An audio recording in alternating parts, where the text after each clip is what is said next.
apresentação, né, montando ali no PowerPoint como você mostrou. Em relação ao capítulo do livro, também vai ser semelhante? Não, o capítulo do livro é só o áudio, tá? Ah, tá bom. Tá bom? Você só vai pegar um MP3 lá, o áudio que você pode gravar no celular, então procure evitar ruídos, cachorro latindo atrás, essas coisas assim, porque depois a minha ideia é deixar o capítulo lá no YouTube também, com a leitura de vocês, os comentários de vocês. Tá? É uma leitura comentada. E aí você só enviar, professor, está aqui, né? Eu ainda não sei como fazer para vocês entregarem esses arquivos lá pelo Moodle. Acho que vai ter que ser por e-mail, tá bom? Depois eu deixo meu e-mail para vocês lá. Se tiver lá, eu deixo algum espaço para vocês anexarem o arquivo de vocês, desses áudios, tá? Professor Milton, outra dúvida aqui. O senhor quer que trabalhe um limite para não ficar algo muito longo? Não tem problema se ficar longo, tá bom? Você está falando da leitura? Sim, seria. Ah, não tem problema não. Não esquenta a cabeça com isso, não. Na verdade, eu quero fazer vocês excitar e fazer comentários sobre coisas que fazem parte da sua vivência, daquele tópico que está sendo discutido durante essa leitura. Tá? E aí, da apresentação, eu não sei como é que vai ser a performance de vocês. Então, eu coloquei lá 30 minutos, mas se vocês fizerem 10 minutos, não tem problema. Não é o tempo que vai fazer você ganhar mais nota, tá? Então, o que eu quero é que vocês me mostrem, me surpreendam com relação a uma apresentação inteligente, objetiva, direcionada, repleta de conteúdos. Tentem imaginar se vocês estivessem no meu lugar para avaliar algo nessa apresentação, esses conteúdos, né, eles merecem ser validados com uma boa nota ou com uma nota baixa. Que coisas são interessantes para que, no que diz o propósito da disciplina de diagnose, no que diz o propósito de entender métodos, né, que esses métodos vão estar dispostos na metodologia dos artigos. Tá? E aí, se vocês tiverem, no momento que estiverem na concepção de fazer os trabalhos, de realizar as traduções, alguns termos em específico que vocês não saibam, a gente pode discutir, eu posso dar umas dicas, porque às vezes alguns trabalhos têm umas particularidades que outros não têm. Está tratando de agentes completamente diferentes, de interações completamente diferentes. Beleza? Não fiquem bravos comigo, não, tá? Não, eu vou chorar depois, vou ficar deprimido. Mas é só para vocês, para ver se o método dá certo. Vamos ver se vocês aprendem desse jeito. Tá bom? Então, na segunda parte da aula, eu vou falar sobre diagnósticos gerais de doenças. E quando a gente fala de diagnose, então, a primeira coisa que me vem à mente é dizer o que é diagnose. Então, conceitualmente, quando a gente fala diagnose, ela vem do latim, ele quer dizer discernimento. Ação e faculdade de discernir coisas. Então, se você tem um sintoma numa planta, esse sintoma não necessariamente pode... Ele é uma doença de uma planta. Ele pode ser uma doença... As doenças, elas podem ser bióticas ou abióticas. Só que esse sintoma pode ser provocado por um agente parasitário ou não. E aí eu reconhecer isso, sabe aquela coisa de olho de Tandera? Já viram os Thundercats, gente? Olho de Tandera, aquele negócio que você bate o olho e sabe. Sabe aquelas coisas de... Eu tive um orientador, eu vou mostrar o livro dele daqui a pouco aqui, Carlos Lopes. Ele é uma pessoa que eu sou, assim, apaixonado por ele. Ele é essa pessoa sensata, não é ansiosa, é uma pessoa sóbria, em que olha sempre as coisas com cautela. Então, diagnose necessita cautela. Não, essa coisa de... o primeiro, sabe aquela coisa que você viu uma mulher abraçada com seu namorado? Isso não quer dizer que ele está te traindo, não é? Vamos ver, é aquela história da presunção da inocência, né? Se você conhece o teu namorado, vocês têm um trato, você ama, você sente o amor dele, e de repente, num determinado momento, viu uma mulher abraçada com ele, e depois você pegou e falou, não quer mais falar com ele, e de repente descobre que essa mulher abraçada era a irmã dele, era a prima dele. Ou então era a mãe dele, às vezes algumas mães são tão jovens, né? Então aquela coisa da presunção de todo mundo é inocente até que se prove o contrário, né? Então você tem, quando você vai ser julgado pelo Código Penal, ou você é inocente, você já vai com a presunção de inocência, e aí você tem os promotores que vão degladiar através de evidências, e essas evidências eu faço um convite para vocês entenderem aqui dentro da disciplina de diagnóstico, para poder reconhecer quem é o agente que está provocando aquela anormalidade naquela planta. Que num júri vão se degladiar para, no final, o juiz chegar a uma conclusão, e o juiz são vocês, que vão passar por um processo. Então não é de imediato para você chegar a uma conclusão. É importante um estudo. Igual eu faço um convite a vocês fazerem leituras, eu faço um convite a vocês fazerem a tradução, saírem da zona de conforto de vocês, fazerem a tradução de um artigo científico da melhor revista de fitopatologia no Brasil. Ah, professor, eu não consigo. Tenta para ver. Se não tiver, eu seguro na tua mão, se for possível. Mas tenta fazer para justamente você saber. Às vezes você não consegue o 100%, às vezes você consegue 80%, às vezes você consegue 40%. Não tem problema. E às vezes você vai muito além da perspectiva que você tem de acerto e de conquista e de avanço. A questão é, preciso trabalhar. Eu preciso olhar para dentro de mim e saber aonde está esse meu limite nessas atividades que eu passo para vocês. Então, o diagnóstico é a descrição minuciosa que caracteriza uma espécie que já foi registrada, que já foi classificada lá atrás por descritores, né? Quando você tem Xanthomonas campestres e um sobrenome de um cara do lado, é a pessoa que descreveu. Fusarium oxysporum, e um nome de um descritor, é a pessoa que descreveu o que significa o Fusarium, né? Deixa eu ver aqui, alguém tá... Deixa eu tirar só o chat aqui do lado para eu poder ver vocês aqui. Quem quiser me parar. Minimizar aqui. Deixa eu colocar aqui. O chat aqui. E o chat aqui.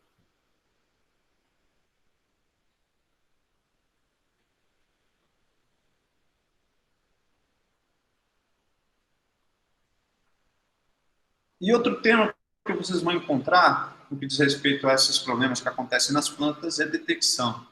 Eu vou detectar um patógeno. Então, a detecção são ações, são processos, ou o efeito de detectar, ou descobrir, ou revelar. Né? Então, às vezes, no final do filme, tem um assassinato, e no final, ele vai sempre mascarando, dando uma série de vestígios, indícios, e no final você consegue revelar quem é o assassino. Então, você vê uma folha de uma planta que está morrendo, você vai usar várias estratégias, vai analisar como se fosse aquele trabalho de CSI, né? Vestígios associados a essa planta, para que você consiga, no final, descobrir quem é o agente causal. Então, é esse processo de empregar esses métodos que vocês vão discutir nos artigos de vocês, são os processos em que o autor do artigo utilizou para detectar o agente causal. Ah, mas professor, eu não consigo, eu não entendo todos, né?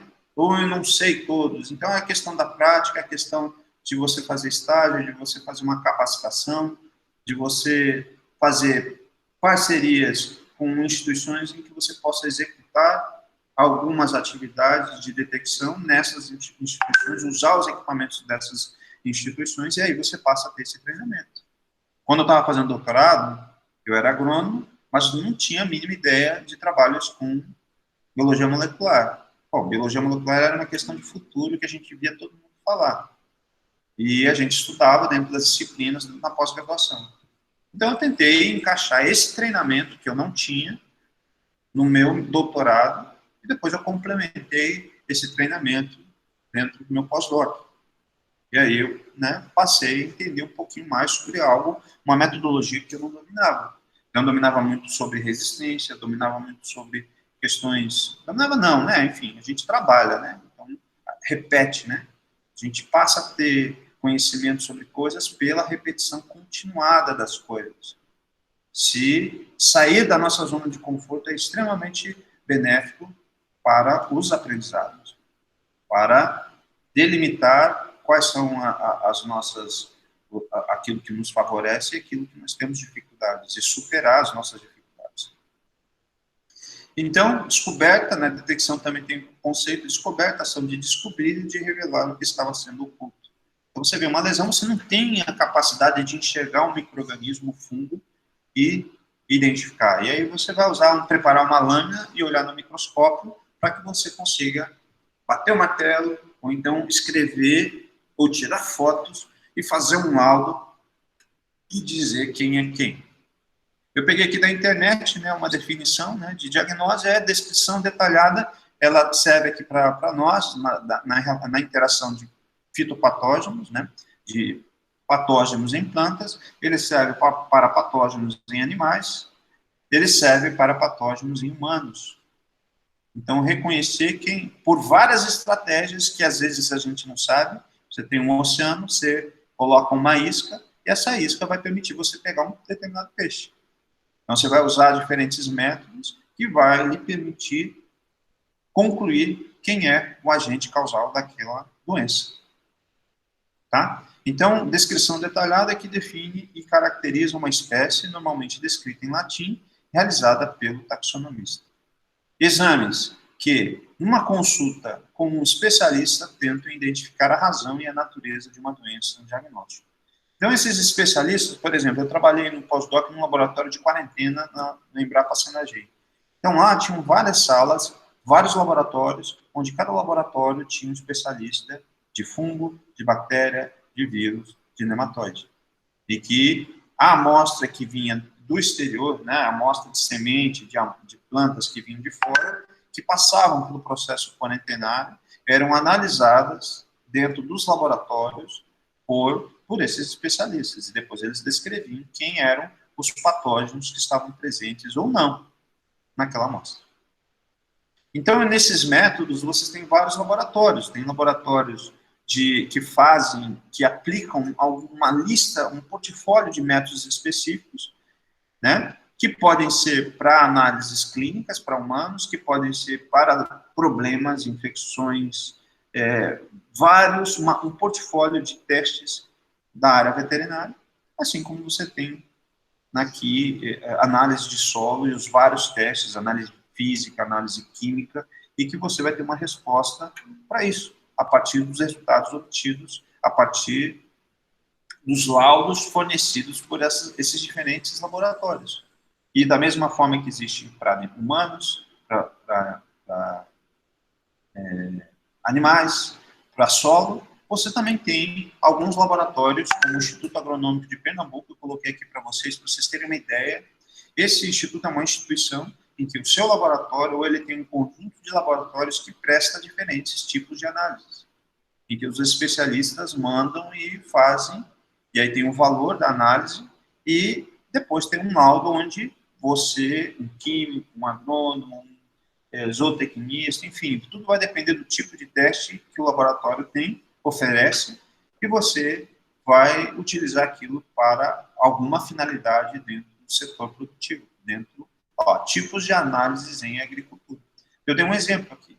Então, aqui, um laboratório de análise da água, ele faz uma análise química completa da água. Então, cor, e aí é R$100 todos esses critérios.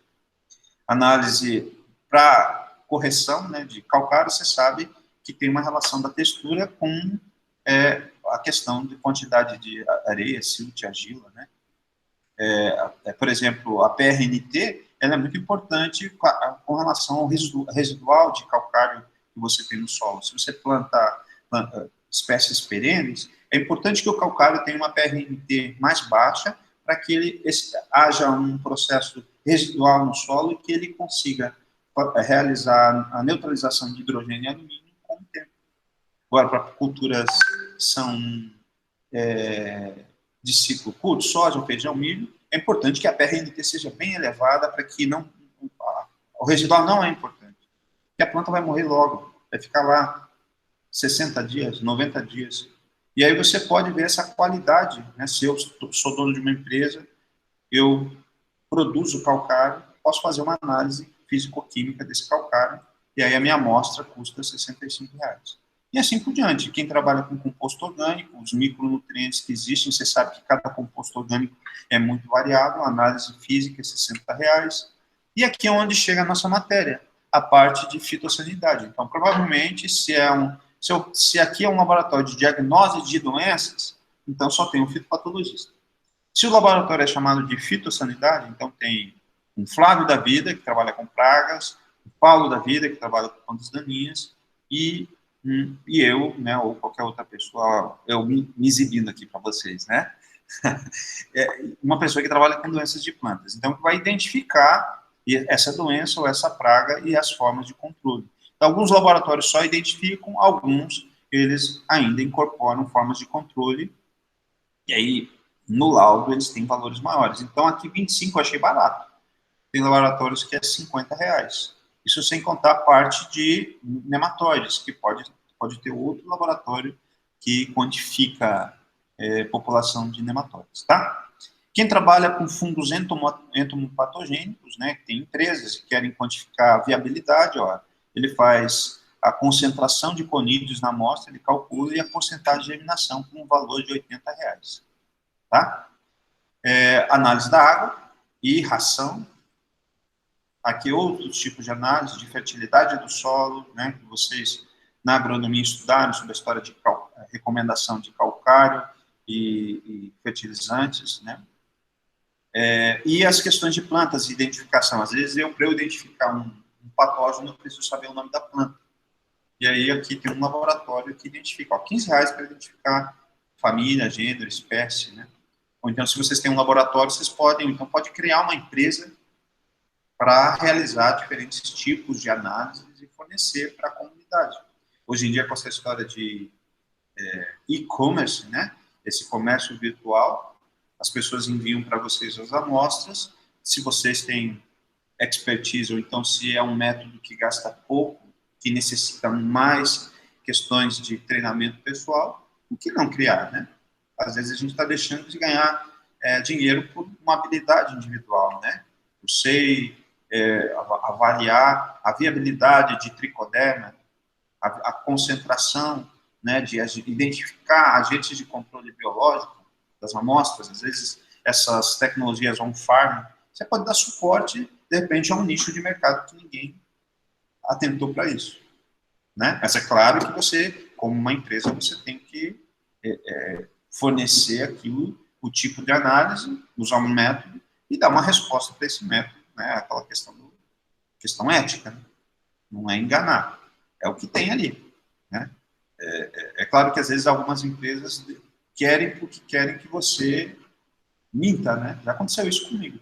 Não, é o que está aqui. Eu não posso dizer nem mais nem a menos. Se você me pediu isso, né? Principalmente porque eu sou um servidor público, né? Não vou dizer que existe algo onde não existe, né?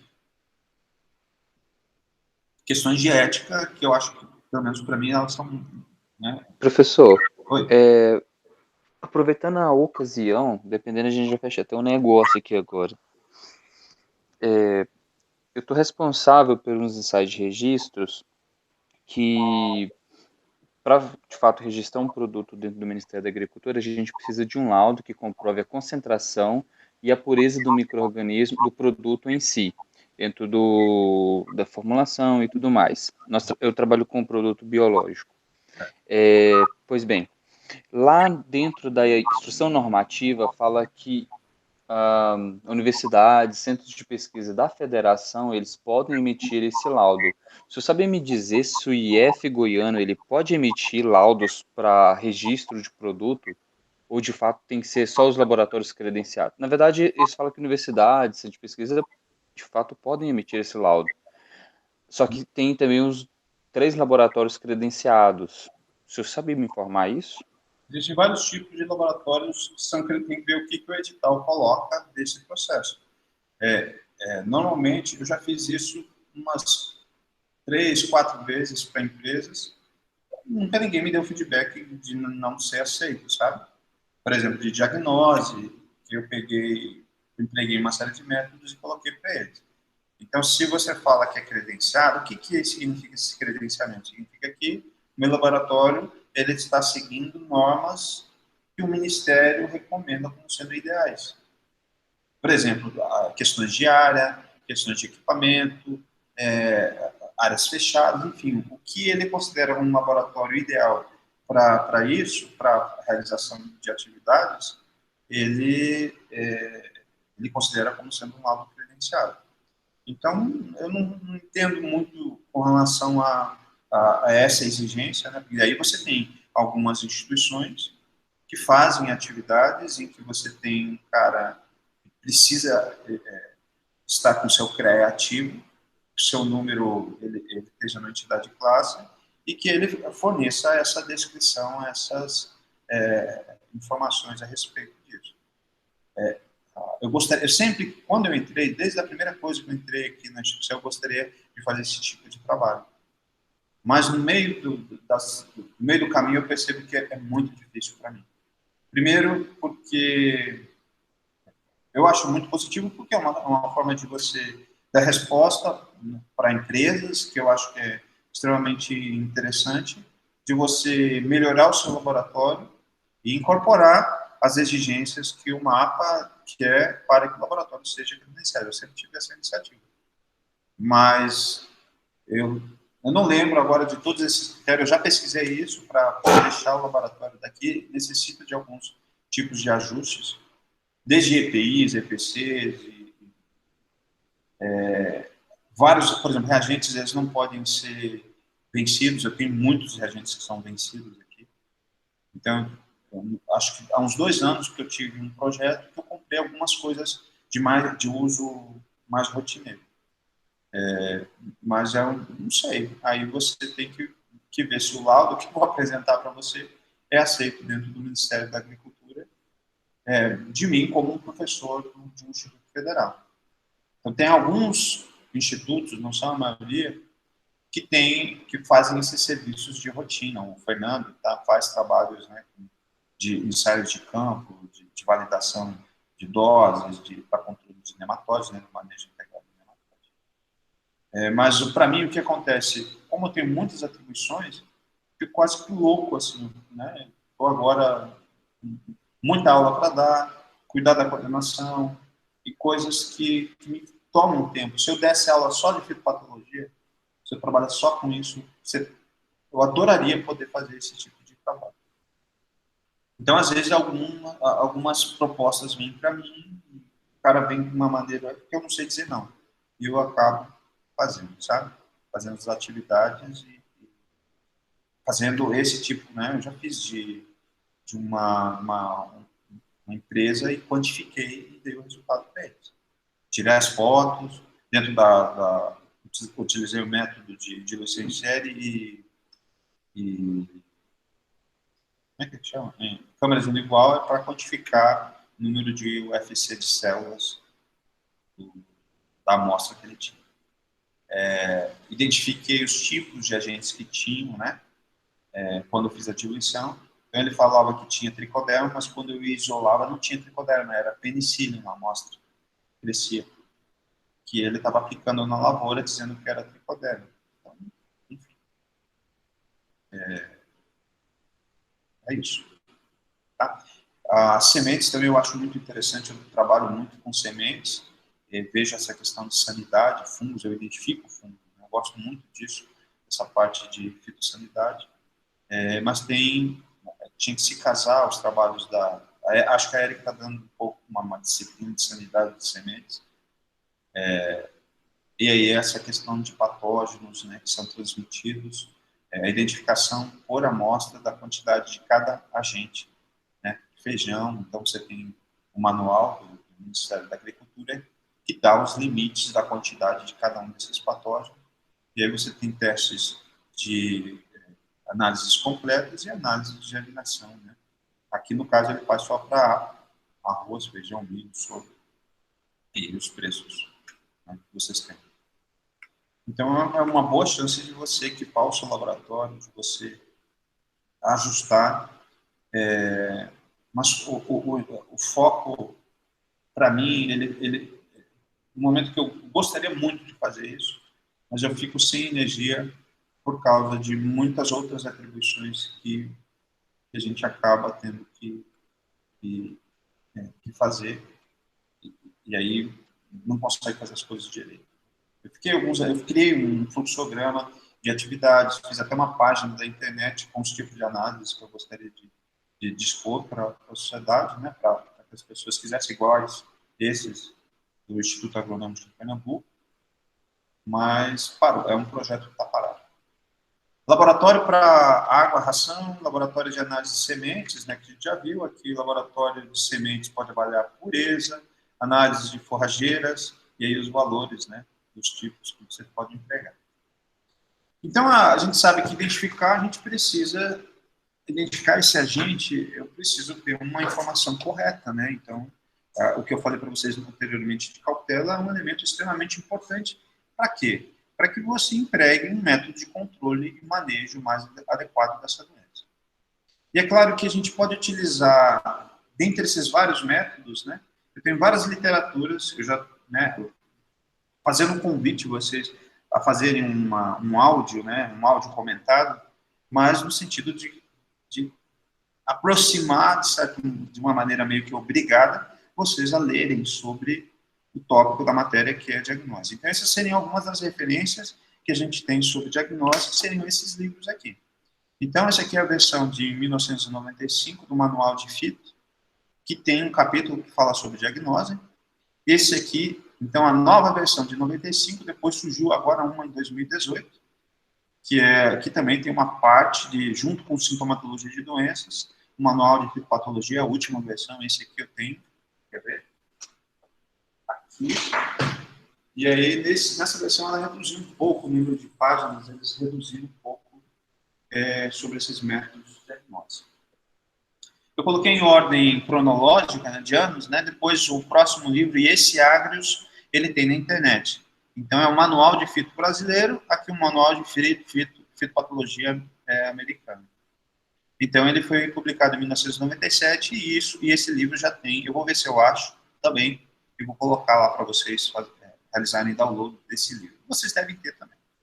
Eu escrevi agora, fazendo, né, em 2012, um capítulo também, ó, meu nome está aqui, com o pessoal da UNB, um capítulo sobre diagnóstico de doenças. Então, ele fala sobre, na verdade, seria um livro muito similar com o manual de fito do pessoal da Exalc, mas só que esse aqui foi feito pelo pessoal da UNB. E aí eu fiquei com um capítulo, era sintomatologia e diagnose. E acabou que eu não consegui mexer com sintomatologia, e só fiz o capítulo sobre diagnose, que foi publicado em 2012. E sobre métodos, né, ó, esse aqui, alguns de vocês vão realizar leituras, de 2007, e ele fez uma nova versão que foi lançada agora em 2016, dos métodos em fitopatologia. É o mesmo autor, tá, gente? Esses dois livros, ao invés de comprar esse de capa branca, esse aqui é a versão mais atualizada dentro da editora UFV. Aliás, livros, se vocês quiserem comprar, eu recomendo usarem o stand virtual. O stand virtual é um site que faz cotação. Então, ele diz qual lugar do Brasil que é mais barato. Ao invés de você ir na UFV, sabe se existe algum lugar do Brasil que ele é mais barato? Né? Então, você pode colocar a referência, o título do livro, e aí esse site chamado Stand, se escreve Stand, vou escrever aqui. Deixa eu ver se eu acho ele aqui. Vou colocar o link para vocês, Stand virtual. Então, é um lugar bacana que vocês podem comprar livros usados de alguém que comprou e que, de repente, desiludiu com fitopatologia, que acontece isso, e resolve vender. E vende num preço bem baratinho. Inclusive, isso aqui você pode... Vai que você consegue encontrar e aí você pode achar esse livro e comprar tanto livros novos quanto livros usados, né? Eu não tenho preconceito com livro usado, o site eu coloquei ele para vocês. E esse aqui que é o que eu passei para vocês agora, né, do Carol dos Santos Filhos, 2016, que é um PDF que estava na internet e eu passei para algum grupo de vocês realizar a leitura. Então, a leitura comentada, um grupo vai falar desse livro e outro grupo desse outro livro, que vai apresentar métodos de diagnose. Esse aqui seriam livros mais gerais, né? Além de diagnose, tem outras questões ligadas à área de patologia. Aqui, os 2 livros, né? Esse livro eu já falei para vocês, e esse guia de diagnose eu vou mostrar para vocês agora. Né? Saiu agora, 2020. Só um pouquinho. Deixa eu achar ele aqui. Guia de diagnose.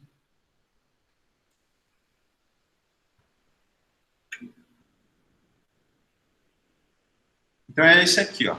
O guia de diagnose, não sei se vocês já viram, tinha um monte de gente nas redes sociais fazendo levantamento. Então, basicamente, o que você enxerga, basicamente, é sintomas e sinais que o pessoal usa dentro das aulas. Né? Ó, guia de diagnose, e isso aqui também eu vou disponibilizar para vocês. Da Lilian Amorim, que é a mesma autora do Manual de Fitopatologia. Tá? Então, ele tem uns conceitos e fala sobre esses grupos de doenças radiculares, murchas vasculares, né, viroses, podridões de órgãos de reserva, né, e aí muitas ilustrações e denominações das estruturas reprodutivas, porque para fungo, o microscópio é um grande aliado para você determinar esse portfólio de conhecimento das estruturas morfológicas. A disciplina de micologia ela é muito importante, né? Então, 80% das doenças, risoctônia, 80% das doenças são causadas por fungos. E para identificar fungos é através de morfologia. Então, ela vai ajudar vocês a reconhecerem, né? Então, se você vê uma doença da melancia, então, eu vou olhar lá no compêndio de doenças da melancia, então corre o risco dela se repetir se forem doenças comuns. Então, você vai ter uma padronização. Então, basicamente, dentro da disciplina, ela tem essa questão do que você vê em filmes policiais, os padrões dos vestígios que foram entregados por aquele assassino. Que daí você tem um método vendo sangue, vendo o DNA do sangue, vendo a impressão digital, né, o fingerprint, vendo a forma onde as gotas do sangue elas caminharam dentro da área, né, dentro do local do crime. E com relação aos patógenos, vocês também têm uma série de estratégias para reconhecerem um agente que é microscópico. Okay? Então, esse livro também, eu acho que eu já disponibilizei lá para vocês, esse livro que fala sobre diagnose, que é utilizado em aulas práticas, né?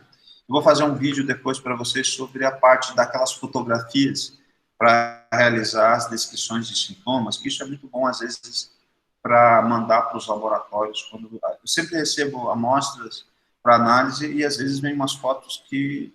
Jesus na causa, assim, né? Para tirar foto, né, de rede social, parece que foi feito num estúdio fotográfico, mas agora, na hora que esse agrônomo quer tirar foto de um sintoma de doença, Deus me livre. E quer que eu te identifique baseando naquelas fotos todas destruídas, né, todas desfocadas.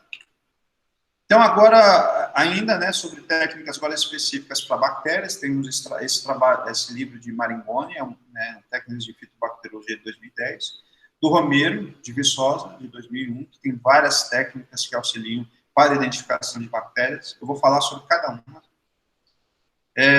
Aqui essa foto é do livro que eu escrevi, né, de diagnóstico, coloquei em preto e branco, as diferenças entre um sintoma de uma doença causada por um fungo, de uma bactéria, e um sintoma de queima de um produto químico, né, esses crestamentos marginais que vocês têm das folhas, que às vezes você confunde o que é uma queima provocada para a aplicação de um produto, o que é uma queima provocada por um fertilizante, ou um trato fitossanitário qualquer que você coloca, um trato cultural. Então, diferenciar isso de um agente infeccioso ou não, a gente vai discutir na disciplina. E aí, gente, quando a gente vai diagnosticar, existem 4 tipos de métodos de diagnose que alguns de vocês com certeza já fazem e que vocês vão entender, mas só que nunca deram nome à pessoa.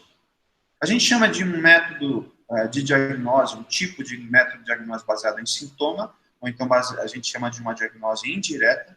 É quando você vai, encontra a hospedeira e tem livro. E aí você tem livros de... Então, deixa eu pegar alguns livros aqui para vocês verem.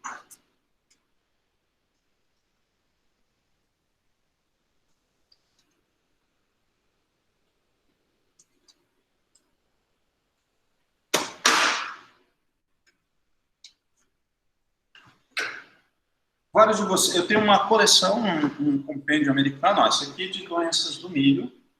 Então, eu vou lá, vi um problema em milho, eu vou estudar, eu acho que é um fungo, vou ver as doenças do fungo, ou vou ver as fotografias dos sintomas das doenças que afetam esse milho. Ó. Então, isso seria a diagnose indireta, usando a consulta dessa literatura.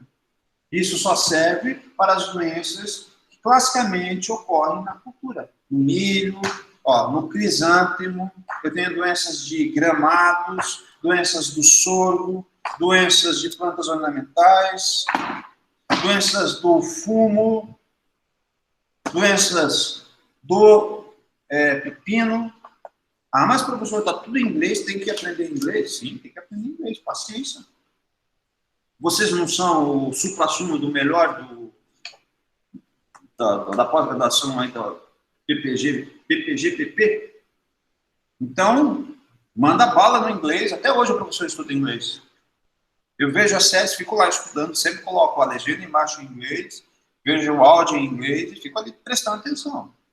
E, professor, eu não tenho paciência. Ixi, o mundo não é para pessoas impacientes. Tem paciência? Larga aquilo dali, depois volta a ficar com paciência e enfrenta de novo. Eu faço assim, eu também sou uma pessoa impaciente. Então, em alguns momentos, quando eu estou impaciente, eu vou relaxar um pouco, depois eu volto. Eu ganho pela persistência. Então, ganhe pela persistência também. Não precisa ser o melhor dos melhores, mas seja a pessoa que é insistente em cima dos seus objetivos, em cima das coisas que vocês querem. Tá bom? Então, o método indireto é quando você usa essas literaturas e você precisa, é claro, né? Eu vou olhar aqui. Eu não sou o supra-sumo do saber, o ser onipresente, onisciente, que sabe tudo. Então, quando eu tenho as dúvidas, chega um material, inclusive de pragas, né? Ó, tem até de pulgões aqui. Doenças do arroz. Ó. Eu tenho uma série de outros livros de bolso, né? Ó, esse aqui, ó, de algodão, soja e milho. E aí tem as fotografias descrevendo os sintomas em que isso pode me ajudar a identificar. Ah, então, professor, o senhor quer dizer que eu posso fazer diagnose baseando numa doença que é muito comum para a cultura e consultando somente livro? Sim, isso é chamado de diagnose indireta. Outro tipo de diagnose, caso a diagnose indireta não seja possível, você fique com dúvidas, você pode fazer a diagnose, em vez de você olhar só sintomas, você pode fazer, que eu vejo um monte de agrônomo aí fazendo facão com um diagnóstico somente em sintomas. Lembre do que eu falei para vocês. Tenham cautela. Procurem uma segunda opinião. As pessoas às vezes vêm com ansiedade para você. Não, peraí, só mais um pouquinho. Eu aprendi isso com o meu orientador. Deixa eu dar uma olhada, uma pesquisada, e me dá 1 dia, 2 dias. E aí você vai checar, porque é aquela questão, a sua ação profissional. Você, a validação do seu profissionalismo está relacionada a respostas com um embasamento. Se existisse essa questão dessa dúvida, não existe essa questão. Se você julga que a tua profissão ela tem valor e merece ser valorizada, você vai valorizar com respostas conscientes, com respostas com cautela, com respostas com acurácia e precisão. Vou falar daqui a pouco sobre isso. Então, é importante, se você defende a sua profissão, e que a sua profissão deve ser valorizada, e no momento que ela vai ser valorizada, você vai ser melhor remunerado, porque as pessoas vão reconhecer a importância sua. Vocês estão estudando agora, né? Estão me aturando até essa hora para poder saber sobre o conteúdo. Tá? Então, a diagnose direta agora, além de sintomas, você também utiliza sinais. E também, algumas literaturas, ó, isso aqui é um livro sobre doenças do arroz, certo? Então, eu vou mostrar para vocês. Deixa eu achar um sintoma aqui. Aqui em cima, essa fotografia é a fotografia do sintoma de uma queima da bainha do arroz. É o sintoma, na planta. O sintoma você vê a olho nu, a normalidade. E aí, nesse mesmo livro, eu tenho aqui uma fotografia de microscópio dos sinais, que é um picnídeo e os conídeos saindo de dentro do corpo de frutificação. Então, eu utilizo as duas, né? Eu olhei o sintoma, pô, mas esse sintoma de queima pode ser causado por 10 patógenos. Eu vou olhar no microscópio, vou preparar uma lâmina. No momento que eu preparo, eu vejo aqui o sinal é parecido com o que eu estou olhando no microscópio. Bingo! Identifiquei usando sintomas e sinais. Tá? Eu vejo muito agrônomo, às vezes, né? E vocês, nós, não tem como você errar uma ferrugem. Tem. Uma ferrugem no hospedeiro suscetível, a característica dela é ter um sintoma como uma pulverulência, o sinal dele é alaranjado. Logo, aquilo dali é uma ferrugem, baseado no sintoma e no sinal. Você viu uma mancha arredondada no milho, né? Distribuída. Você sabe que aquilo dali é mancha branca no milho, por causa desse padrão que a adesão é esférica e branca. Pontoia ananatis e ou Peosfera maídes, né? Os dois estão lá juntos, são complexos. Você sabe que na soja você tem uma bolinha redonda com um halo clorótico e um ponto no meio. Mancha-alvo da soja. O que é o alvo? O alvo é o pontinho no meio. Aquela bola redonda esférica, sempre vai ser uma bolinha redonda esférica, você sabe que é mancha-alvo por causa desse sintoma. Ah, professor, então eu não vou nem precisar levar o laboratório para identificar? Nesse caso, não. Se você tiver, eu no início, eu vou checar, eu vou dar uma olhada nesses sintomas. Eu vou ver hoje uma vez, vou ver duas, vou ver três, para ver se esse padrão que eu gravei na minha cabeça, que eu dei exemplo agora, se esse padrão ele se repete. Se existir uma coisa uma variação do padrão que você tem na sua cabeça, checa. Checa empregando o método diagnóstico. Tá bom? Então, diagnose indireta usando sintomas, diagnose direta usando sintomas e sinais. Tá?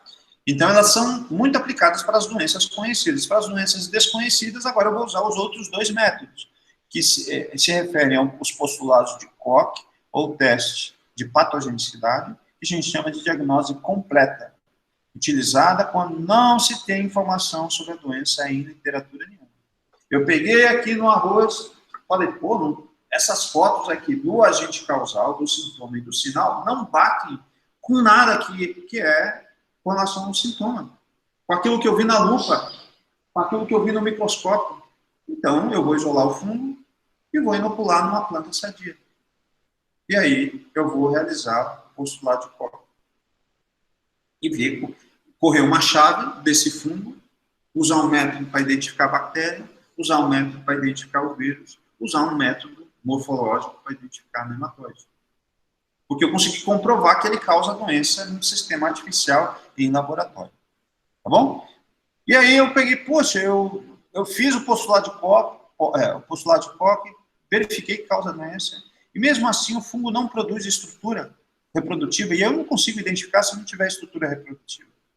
Aí eu vou usar um método biológico, sorológico, um bioquímico, um método molecular mais aprofundado, né? Eu vou ter que pegar um nível de especialização maior para poder identificar esse agente causal. Então, para esses métodos de diagnose, assim como eu mostrei literaturas aqui, que são gerais, e que uma parte do livro só fala sobre diagnose, nesses livros eles se referem a essas questões dos sintomas. Então, aqui é um livro de bolso, em que falam sobre sintomas e sinais para doenças, que eu mostrei agora há pouco. Doenças do algodão, do soja e milho, para diagnose direta e indireta. Se eu trabalho com milho, é importante eu ter tudo que sair desses livros que falam das doenças do milho, que tem os sintomas, que tem as fotos. Eu adoro tirar fotos. Adoro e sei que isso é um elemento muito importante, até mesmo para eu estudar sobre, né, essa interação planta-patógeno. Não é algo que está vencido. A chance de surgirem doenças emergentes nas lavouras, elas a cada ano é proeminente. Ela pode ocorrer sempre. Então, é importante que qualquer coisa, que qualquer padrão de doença do milho, da soja, eu sempre fico atento e olhando nas lavouras. Visito constantemente. Como que você vai saber sobre diagnose você ficando na sua Hilux, na sua S10, no seu carrão, olhando lá a soja, né? Sem botar a mão e sujar a mão, né? Para você aprender, você precisa sujar a mão. Se ajoelhar e enfrentar o sol forte, enfrentar os dias de chuva, assim como a vida, né? Então, você tem aqui um livro sobre doenças ornamentais, livro de doenças bacterianas em hortaliças. Esse aqui é do meu orientador. Eu sou apaixonado por ele. Vou sempre falar bem dele. Melhor pessoa do mundo. Toda vez que eu encontro ele, eu sou assim... Poucas pessoas na minha vida, eu sou... Como é que chama quando de um fã, né? Fã em relação ao artista. O meu orientador, eu sou um fã dele. Carlos Lopes, melhor pessoa do mundo. Em todos os aspectos.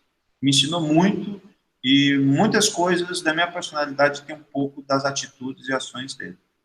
Então, vocês devem ter um monte de pessoas aos quais vocês admiram, os quais vocês gostam, levam, né, para a vida. Doenças do milho, do Juliette.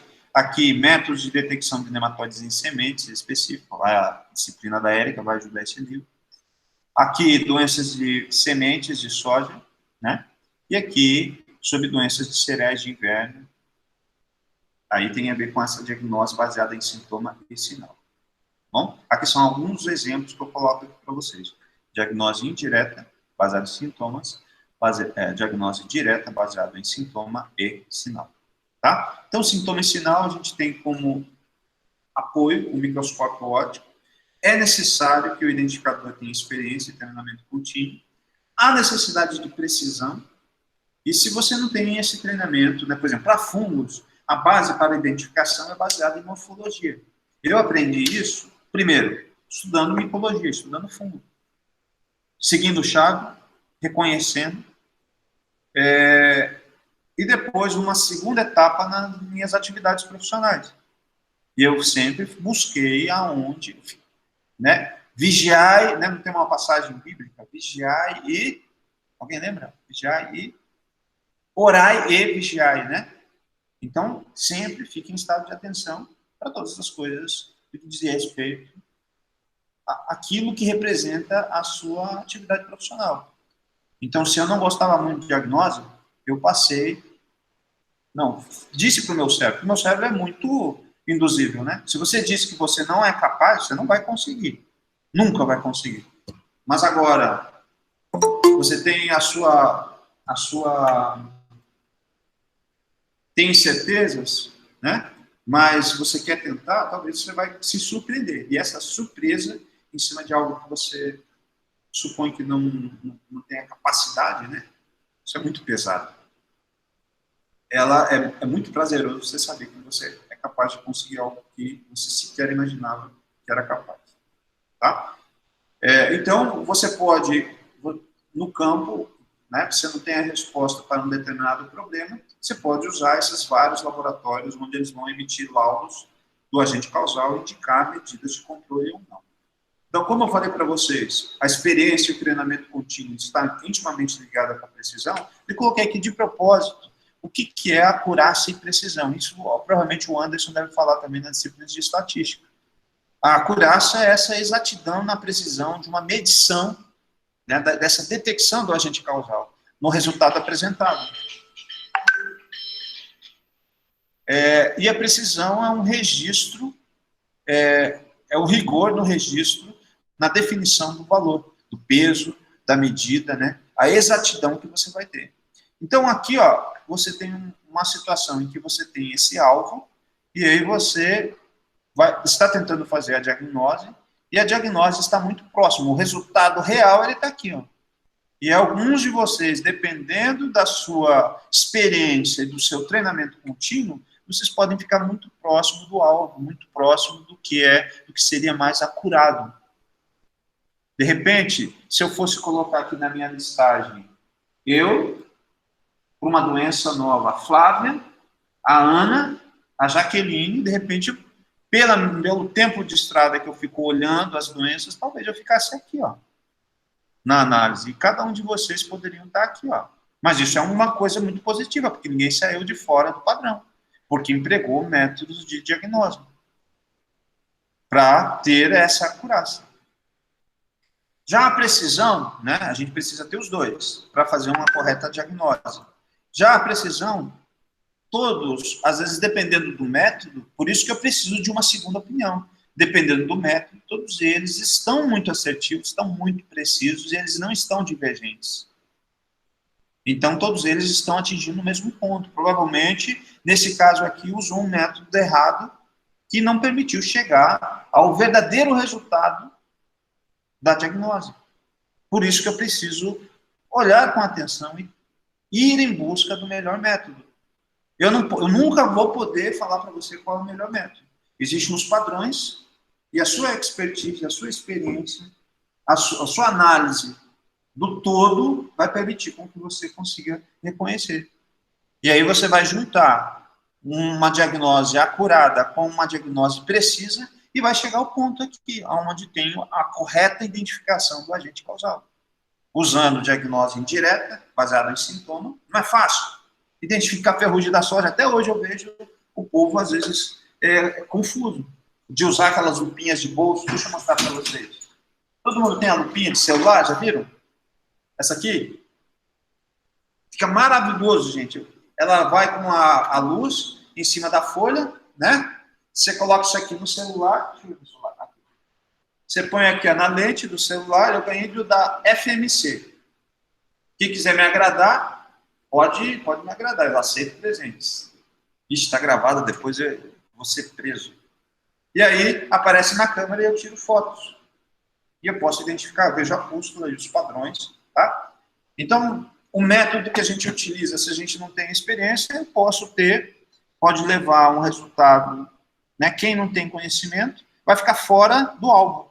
Quem tem algum tipo de conhecimento, ou pode ser acurado, ou pode ser preciso, e quem tem cautela, quem tem experiência, né? Como eu falei para vocês, quem tem esse treinamento contínuo, vai ser uma diagnose acurada e precisa. Então, é isso que eu convido vocês, num estado de atenção, com relação à leitura, com relação ao estudo, com relação à valorização profissional do engenheiro agrônomo que vocês são e que agora serão especialistas em proteção de plantas muito em breve.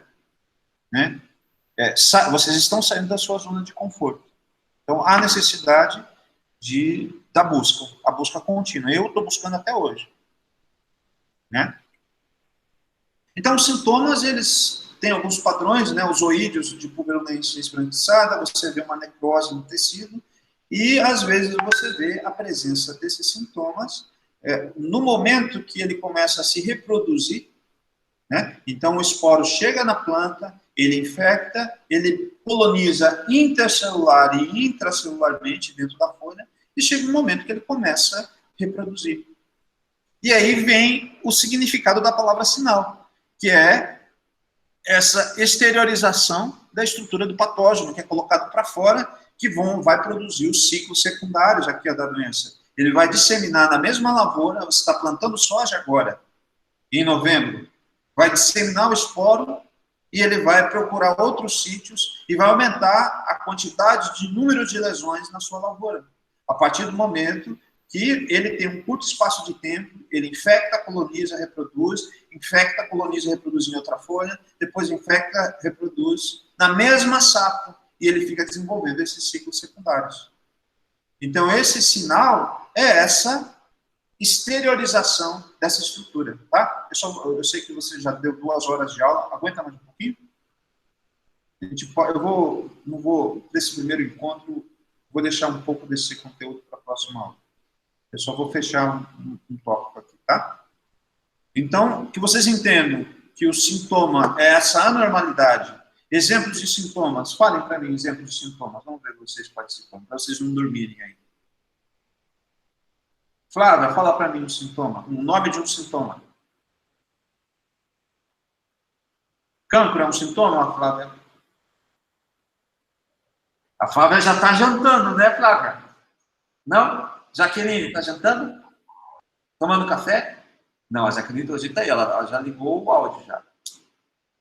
João Gabriel, todo mundo foi embora, né? Não, estamos aqui, professor. Tá aí. A Flávia tá aí. Estamos aqui, É, professor. necrose é um sintoma. Necrose é um tipo de resposta. Tá? Então, a necrose pode provocar tipos de sintomas diferentes. A aula de sintomatologia. Então, vários tipos de sintomas têm a característica de ocorrer a necrose, que é célula morta. Tá? Foi a Flávia que falou? Não, foi a Thaís. Thaís.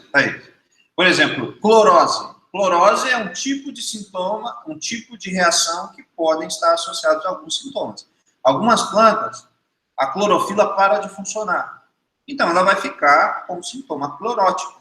Halos cloróticos são lesões que ao redor ficam amarelecidas. Halos necróticos são sintomas em que eles ficam a célula morta. Então, a mancha foliar, ela tem uma área de tecido necrótico. Inicialmente, ela pode ser clorótica, tá? Então, é como se fosse uma causa e um efeito para os sintomas que você vai encontrar na planta.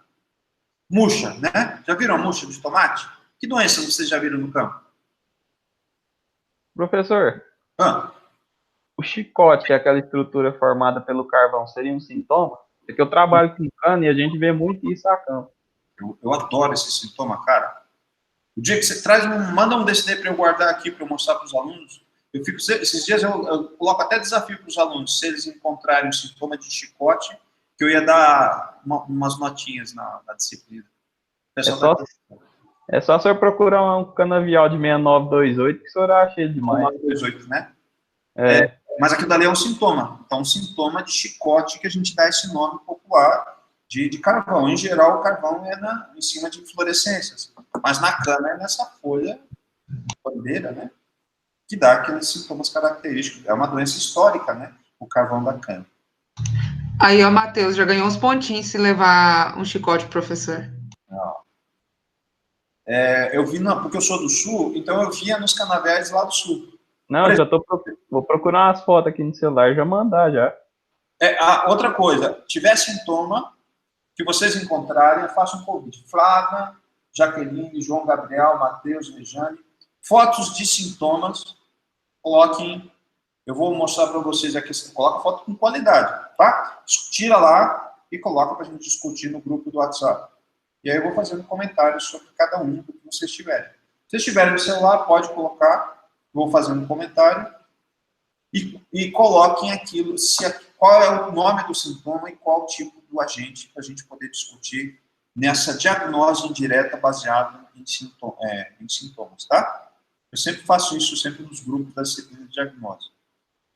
Mas não é obrigado, né? Quem quiser e fazer esse treinamento, já que a gente não consegue ver os materiais no laboratório, pode colocar as fotos lá para a gente discutir, tá bom? Então, tem murcha nas plantas, que podem ser por bactérias vasculares, que depois provocam secas. Mumificação é o nome de uma doença, né, um sintoma. Fruto que inicialmente ele foi podre, ocorreu podridão, e que depois ele desidratou, ficou múmia. Existe encurtamento dos entrinós, é um tipo de sintoma. Então, são anormalidades que ocorrem na planta, em que elas podem afetar a célula viva ou a célula morta, que foi o que o Thaís falou. Abortamento de flor é um sintoma também? É um sintoma que pode ser provocado por patógeno ou não também, né? Às vezes, Pode ser por abióticos, né? temperatura muito quente, insetos podem provocar abortamento. Alguns defensivos. Tá? Nutrição. Às vezes a flor ela não poliniza, por exemplo, o maracujá. Se você tiver um único pé de maracujá, ele não produz fruto. Você sabe por quê? Já ouviram falar disso do maracujá? Ele é precisa compatível, né? Ele precisa de polinização cruzada. É isso aí, melhoramento, né?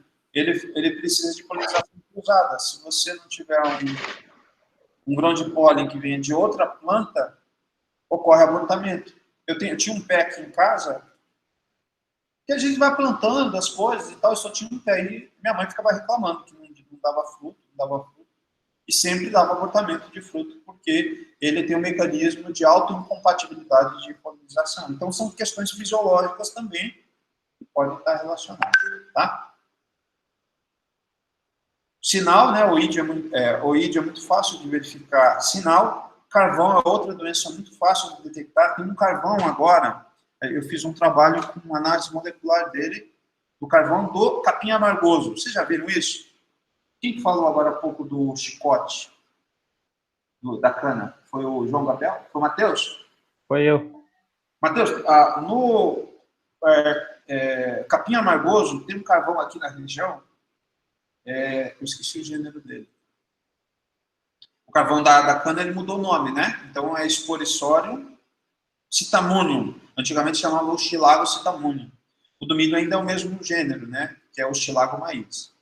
Mas tem um carvão que não é nem citamunium, acho que é Sporissorium também, do carvão do capim amargoso, que ele dá um sintoma muito parecido com chicote, sabe? Então ele dá muito no pomo, no órgão vegetativo, e o pó preto, né, que é típico do carvão. Então, algumas doenças, os sinais são... Você pode dizer...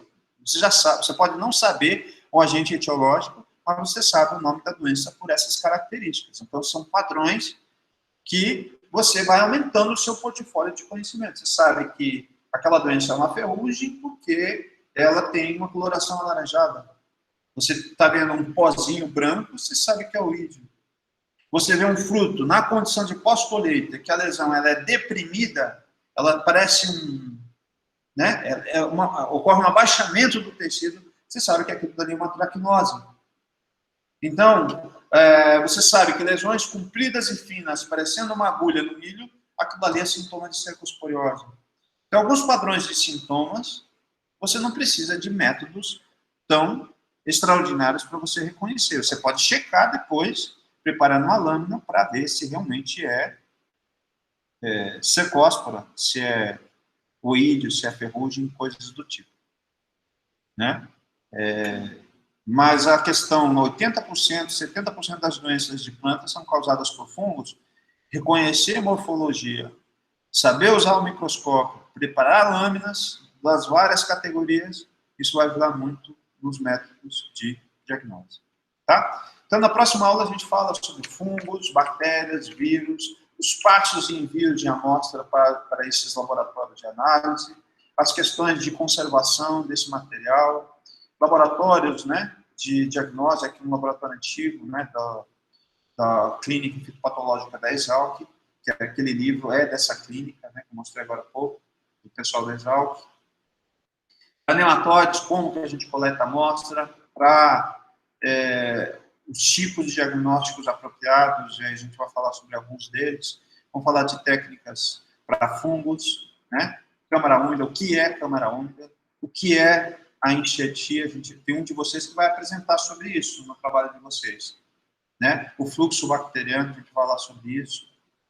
A gente vai falar sobre as plantas indicadoras, a importância para a identificação de vírus, e os testes, terminamos os testes para reconhecimento de fungos, bactérias, vírus, né? O que é o postulado de Koch, e aqui no final, os meios para a identificação de fungos e bactérias. Bom? Beleza? Alguma dúvida, gente? Não fiquem assustados, não. Tá? Vocês vão conseguir, confiem em mim, tá bom? No final, tudo dá certo. Professor. Amém. Pode falar. Uma dúvida, eu acho que você já mencionou, mas eu estou confusa.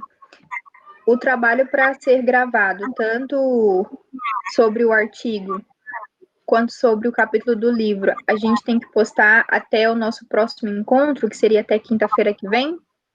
Não. Vou dar um mês, sempre um mês, tá? Belezinha. Tá bom? Na verdade, isso vai ter, como eu falei para vocês, é bem flexível com relação a essa entrada. A questão é se você deixar e acumular, vai ficar mais difícil, né? Depois, uma vez. Então, mas sempre, como a gente vai ter uma próxima aula na semana que vem, provavelmente eu vou fechar essa aula e falar sobre diagnóstico de doenças fúngicas. É necessário que as coisas não se acumulem, mas eu sempre vou deixar contar 30 dias para entregar esses trabalhos, tá? Tá bom, obrigada. E a aula da semana que vem vai ser no mesmo dia e horário, né? Na quinta, às 6 horas. Vocês sabem, vocês que mandam. Se vocês quiserem outro dia, tá bom? Porque foi uma proposta. Vocês acham que isso foi muito penoso, né? Quiserem outro horário também. É que vocês trabalham durante o dia também, né? Por mim pode ser. Tá? E aí, qualquer mudança, a gente conversa lá no grupo. Tá bem? E aí eu vou trabalhar essa parte que a gente discutiu agora. E, à medida que eu for alimentando o Moodle, eu vou avisando para vocês. Os artigos, as coisas que eu mostrei para vocês, tudo eu vou deixar disponível. Se eu não conseguir deixar no Moodle, os modelos, as coisas, eu mando por e-mail de vocês, que vocês me deram aqui, tá? Tá, ok. Mais alguma questão? Podemos acabar, então? Então, eu considero a aula hoje encerrada e aí a gente conversa na próxima quinta-feira, às 18 horas. Tá bom, professor. Obrigada. Obrigada, Boa noite, professor. pessoal. Obrigado, professor. Boa noite, pessoal. Obrigado, professor. Boa noite. Tchau, gente. Obrigada.